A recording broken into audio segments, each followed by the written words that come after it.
Hello everyone, got 4 dirty jokes for you today. So a dude is out with his mates and picks up a girl with no arms and no legs. They have a few drinks and get on really well, and while driving her home, she says, "If you wedge me in that tree over there, we can have a shag." The dude is down for it and wedges her in the tree, etc., then takes her down and brings her home. When he gets her home, her dad comes out and starts telling him what a top bloke he is, how wonderful, would you like to come around next week, etc. The bloke says, "Hang in, I've just met your daughter tonight, wedged her in a tree and shagged her." And his dad says, "Yeah, most guys just leave her there." So a boy is born with just a head. No neck, body, arms, or legs. His parents love him and vow to give him a life like any other child. The boy lives a fulfilling and miraculous life, and after a while, he turns 18, and his father takes him to a bar for his first pint of beer. The boy takes his first sip, and after finishing the beer, suddenly his neck pops out. "My God!" his father exclaims. "You've grown a neck." His father urges him to drink another beer to see if anything else might happen. Without hesitating, the boy drinks another beer. Suddenly, a torso pops out. The entire population of the bar are cheering him on. His father and everybody else are urging him to drink more, and with each finished drink pops another body part. First, a pair of arms, then a pair of legs. This continues until his entire body is fully grown. "Father, I can't believe it.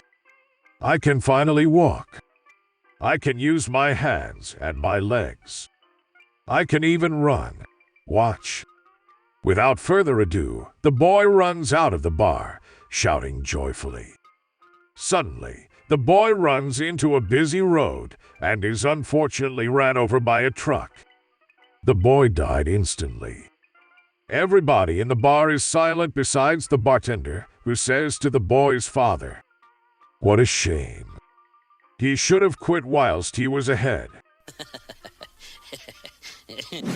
So little Johnny is in school one day when his teacher tells the class that she wants to hear each of them say a little about their families and specifically what is needed in their lives.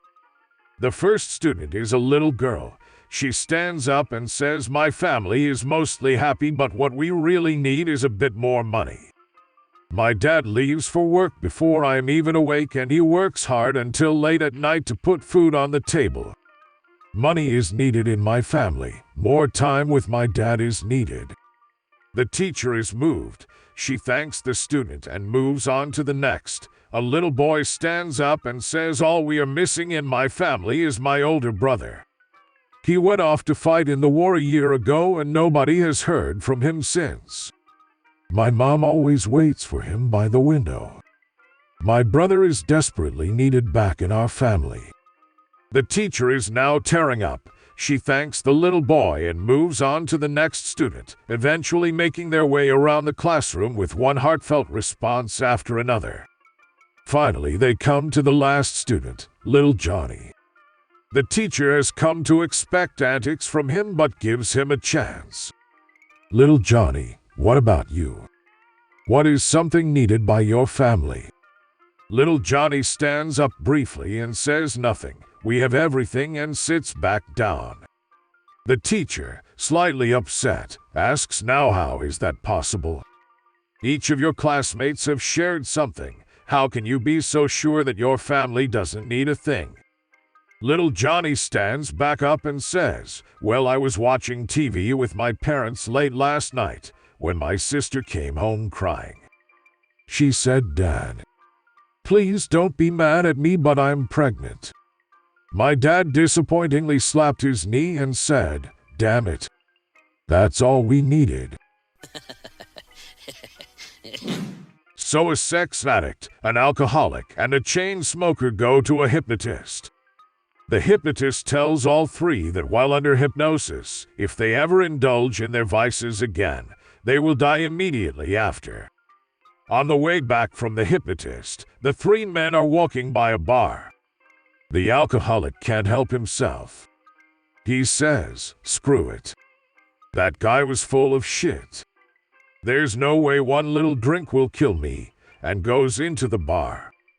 The other two men, curious to see what happens, wait for him outside. Minutes later, the alcoholic opens the bar door, takes one step onto the sidewalk, and drops dead. The other two men are shocked in disbelief. The two men continue down the street. A man walking towards them flicks an almost full cigarette onto the sidewalk as he goes into a store. The chain smoker stops in front of the cigarette and stares at it. The sex addict says to him, "Don't do it, man. If you bend over and pick up that smoke, we're both dead."